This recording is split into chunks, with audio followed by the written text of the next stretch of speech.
Hi అండి. ఈరోజు అయితే నేను టమాటా చారు పెడుతున్నానండి. కొంచెం జలుబుగా ఉండి గొంతు గురగురలాడుతుంది అనమాట. పచ్చిమిర్చి, కరివేపాకు, ఉల్లిగడ్డ, కొత్తిమీర కాడలు, కొత్తిమీర అండి. ఇందులో వచ్చేసి మిరియాలు, జీలకర్ర, ఎండుమిర్చి, ఒక 5-6 రెబ్బలు వెల్లిపాయలండి. దంచాను పచ్చాగా. ఆయిల్ వేడెక్కిందండి. ఆవాలు, మసాలా దంచుకున్నాం కదండి, ఆ మసాలా వేయాలి.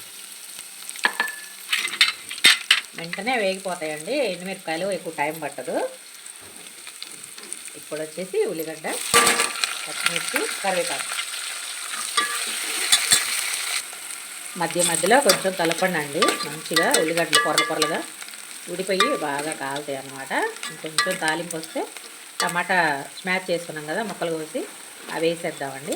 వచ్చింది అన్నమాట తాలింపు. టమాటా గుజ్జు అండి. చేతితోటే స్మాష్ చేశానండి, మిక్సీలో అట్లా ఏం వేయలేదు. ఇంట్లో కొంచెం ఉప్పు వేసి పసుపు వేద్దామండి. పసుపు వేసాను, కొంచెం ఉప్పు కూడా వేద్దామండి. టమాటాలు త్వరగా కొంచెం మగ్గుతాయి. తర్వాత చింతపులుసు వేసుకున్నామండి. ఇట్లా చేసుకుంటే నోటికి మంచిగా ఉంటుందండి, కమ్మగా. కొంచెం జ్వరం వచ్చినప్పుడు కూరలు మంచిగా తినాలనిపించదు కదా, ఇట్లా చేసుకుంటే కమ్మగా తింటామన్నమాట. టమాటాలు మగ్గినేమో చూద్దామండి. మగ్గాయండి టమాటాలు అయితే.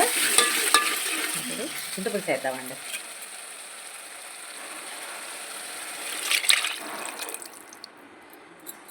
కొంచెం వాటర్ వేద్దామండి, ఇంకో 2 గ్లాసులు.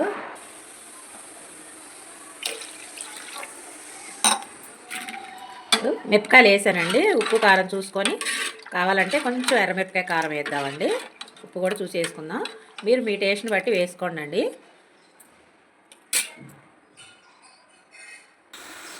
బాగుందండి, పులుపు కూడా సరిపోయింది. పులుపు చూసుకొని నీళ్ళు వేసుకోండి. కొంచెం ధనియాల పొడి వేస్తున్నానండి, టేస్ట్ మంచిగా వెగుతుంది అనమాట. ఉప్పు కొంచెం తక్కువ అనిపిస్తుంది, కొంచెం ఉప్పు వేస్తున్నాను. కారం నాకు సరిపోయిందండి. ఎండుమిరపకాయలు, 2 పచ్చిమిర్చి, మిరియాలు వేసాను కదా, కారం సరిపోయింది నాకు. మీకు సాలినట్టుంటే మీరు కొంచెం ఎండు కారం మామూలుగా కూరలో వేసుకునే కారం వేసుకోవచ్చండి. టేస్ట్ అయితే బాగానే ఉంటుంది, చాలా బాగుందండి. ఓకే, ఇప్పుడు కొత్తిమీర కాడలు, కొత్తిమీర వేసేసి బాగా తెరలనిద్దామండి. ఇవి తెరలి చారుకు పడితే చారు భలే టేస్ట్గా ఉంటుందండి, మంచి రుచిగా ఉంటుంది అన్నమాట.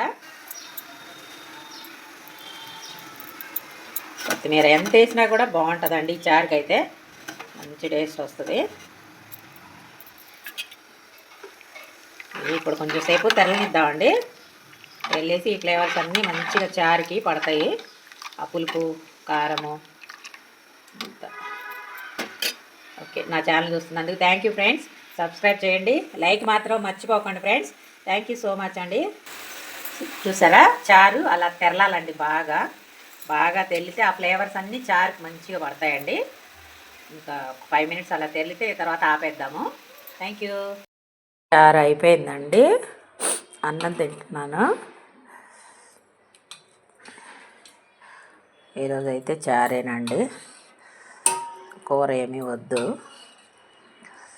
నోరు కొంచెం బాగాలేదన్నమాట, చారు ఎక్కువ వేసుకొని తినేస్తాను. Thank you friends. ఇలా ట్రై చేసుకోండి. చారు ఇలా పెట్టి చూడండి, ఎలా ఉందో కామెంట్ కూడా పెట్టండి ఫ్రెండ్స్. Thank you.